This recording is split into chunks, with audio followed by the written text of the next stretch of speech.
Thanks for watching. Don't forget to like, comment, share and subscribe to السلام علیکم ورحمۃ اللہ وبرکاتہ نحمدہ ونصلی علی رسولہ الکریم اما بعد۔ محترم سامعین کرام، آج میں عورتوں کی نماز سے متعلق چند ضروری باتیں عرض کرنا چاہتا ہوں تاکہ عورتیں اپنی نماز درست کریں۔ سب سے پہلے ہم یہ سمجھ لیں کہ بعض عورتوں نے یہ طے کر لیا ہے کہ ہمیں بیٹھ ہی کر نماز پڑھنا ہے، تو ان کا یہ طے کر لینا بغیر عذر کے صحیح نہیں ہے۔ ہاں، اگر مجبوری ہے، مثلا کھڑے ہو کر نماز پڑھنے سے گھٹنے میں پریشانی بڑھ جاتی ہے یا زیادہ دیر کھڑا ہونا مشکل ہو جاتا ہے، تو پھر چاہیے کہ کرسی پر بیٹھ کر نماز پڑھ لیں، یا سہولت کے پیش نظر زمین ہی پر بیٹھ کر پڑھ لیں، کوئی حرج نہیں۔ عورتوں کو نماز شروع کرنے سے پہلے اس بات کا پورا دھیان کرنا چاہیے اور اطمینان ہو جانا چاہیے کہ ان کے چہرے، ہاتھوں اور پاؤں کے سوا تمام جسم کپڑے سے ڈھکا ہوا رہے۔ بعض عورتیں اس طرح نماز پڑھتی ہیں کہ ان کے بال کھلے رہتے ہیں، بعض عورتوں کی کلائیاں کھلی رہتی ہیں، بعض کے کان کھلے رہتے ہیں، اور بعض تو اتنا چھوٹا دوپٹہ استعمال کرتی ہیں کہ اللہ کی پناہ، اتنا چھوٹا دوپٹہ کہ نیچے بال لٹکے نظر آتے ہیں، جو بالکل درست نہیں ہے۔ اور آج فتنے کے دور میں ایسے باریک نیٹ والے جالی دار دوپٹے نکلے ہوئے ہیں کہ اس کو سر پر رکھ کر نماز پڑھنے سے نماز ہی نہیں ہوتی۔ جی ہاں، نماز نہیں ہوتی۔ اس لیے ایسے دوپٹوں کے استعمال سے پرہیز کریں، معاذ اللہ۔ اگر نماز کے دوران چہرے، ہاتھ اور پاؤں کے سوا جسم کا کوئی حصہ بھی چوتھائی کے برابر اتنی دیر تک کھلا رہ گیا جس میں 3 مرتبہ سبحان ربی العظیم کہا جا سکے، تو نماز ہی نہیں ہوگی۔ اور چوتھائی سے کم کھلا رہ گیا تو نماز تو ہو جائے گی مگر گناہ ہوگا۔ اس سے ہمیں بچنا چاہیے۔ ہمیں معلوم ہونا چاہیے کہ عورتوں کے لیے کمرے میں نماز پڑھنا برآمدے سے افضل ہے، اور برآمدے میں نماز پڑھنا صحن سے افضل ہے۔ عورتوں کو نماز شروع کرتے وقت ہاتھ کانوں تک نہیں بلکہ کندھوں تک اٹھانی چاہیے، اور وہ بھی دوپٹے کے اندر ہی سے، ہاتھ دوپٹے سے باہر نہ نکالے جائیں۔ عورتوں کے ہاتھ باندھنے کا طریقہ یہ ہے کہ عورتیں ہاتھ سینے پر اس طرح باندھیں کہ دائیں ہاتھ کی ہتھیلی بائیں ہاتھ کی پشت پر رکھ دیں۔ عورتوں کو مردوں کی طرح ہاتھ ناف پر نہ باندھنی چاہیے۔ رکوع میں عورتوں کو مردوں کی طرح کمر کو بالکل سیدھا کرنا ضروری نہیں۔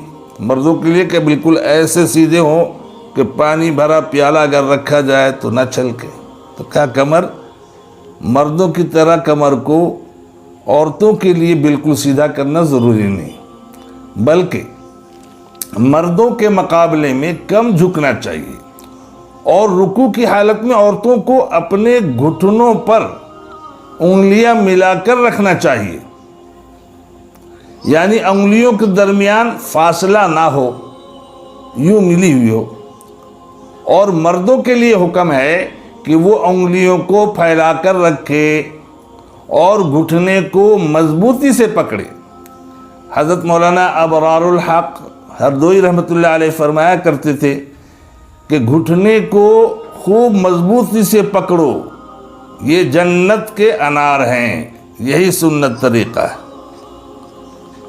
عورتوں کو رکوع میں اپنے پاؤں بالکل سیدھی نہ رکھنی چاہیے، بلکہ گھٹنوں کو آگے کی طرف ذرا سے بڑھا کر خم دے کر کھڑی ہونی چاہیے۔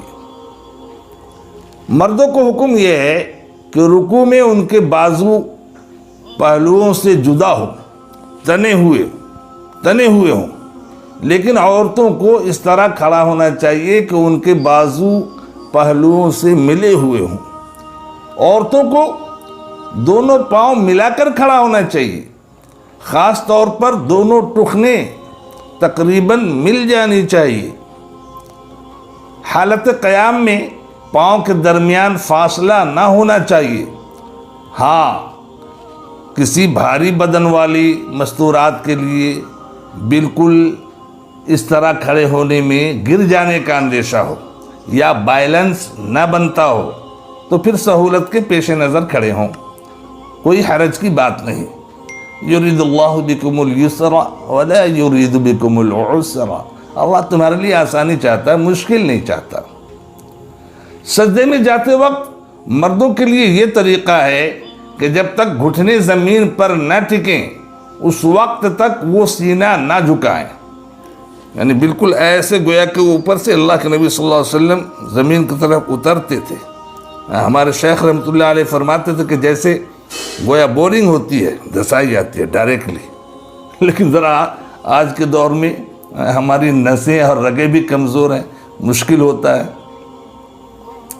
تو کہا کہ سجدے میں جاتے وقت مردوں کے لیے یہ طریقہ ہے کہ جب تک گھٹنے زمین پر نہ ٹکیں اس وقت تک وہ سینہ نہ جھکائیں، جھکنے نہ دیں، قبلہ کی طرف بالکل آمنے سامنے رہیں۔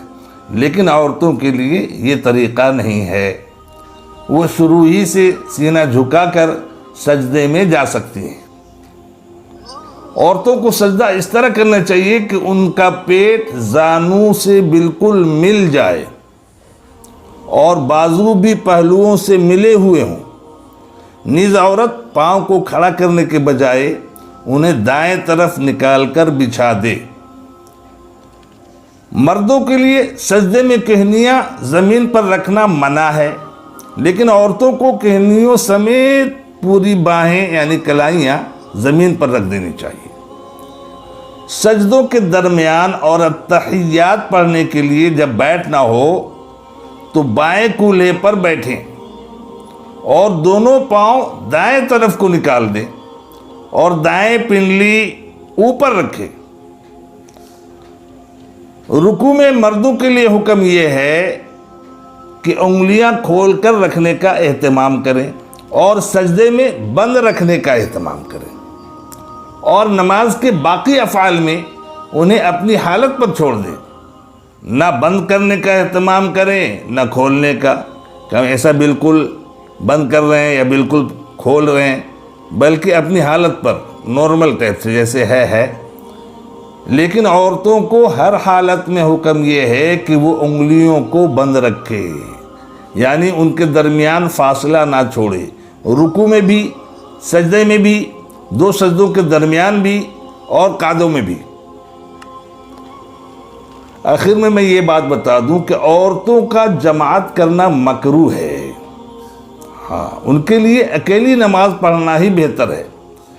البتہ اگر گھر میں محرم افراد یعنی جن سے نکاح حرام ہے، جس سے شریعت یہ اجازت دیتی ہے کہ آپ بات کر سکتے ہیں اس سے، جیسے والد ہے، بھائی ہے، بیٹا ہے، اس طرح کے محرم کہتے ہیں کہ جن سے ہمارا نکاح حرام۔ تو کہا محرم افراد گھر میں جماعت کر رہے ہوں تو ان کے ساتھ جماعت میں شامل ہو جانے میں کچھ حرج نہیں، لیکن ایسے میں مردوں کے بالکل پیچھے کھڑا ہونا ضروری ہے، برابر میں ہرگز کھڑی نہ ہو۔ اگر اللہ وہ دن لائے کہ آپ حج کو جائیں تو وہاں حرمین شریفین یعنی مکۃ المعظمہ میں، مسجد حرام میں اور مدینۃ المنورہ میں یعنی مسجد نبوی صلی اللہ علیہ وسلم میں مسجد النساء، عورتوں کی مسجد، عورتوں کے لیے باضابطہ الگ مسجد بنی ہوئی ہے، تو ایسی جگہ میں مرد امام کے پیچھے باجماعت نماز پڑھ سکتی ہیں اور تراویح بھی باضابطہ پڑھ سکتی ہیں۔ لیکن جہاں پردے کا اہتمام نہیں ہو تو وہاں جماعت مرد امام کے پیچھے بھی جائز نہیں ہے، یعنی جماعت سے با جماعت نماز پڑھنا مرد امام کے پیچھے بھی جائز نہیں ہے کہ عورت با جماعت نماز پڑھے، چونکہ پردے کا اہتمام ہے ہی نہیں۔ ہاں، پردے کے اہتمام کے ساتھ مرد امام کے پیچھے نماز تراویح پڑھی جا سکتی ہے، اور اگر عورت حافظہ ہو تو وہ بھی عورتوں کو نماز تراویح پڑھا سکتی ہے۔ واللہ اعلم بالصواب۔ اللہ تعالی ہم سب کو صحیح دین کی باتوں پر عمل کرنے کی توفیق عطا فرمائے، آمین۔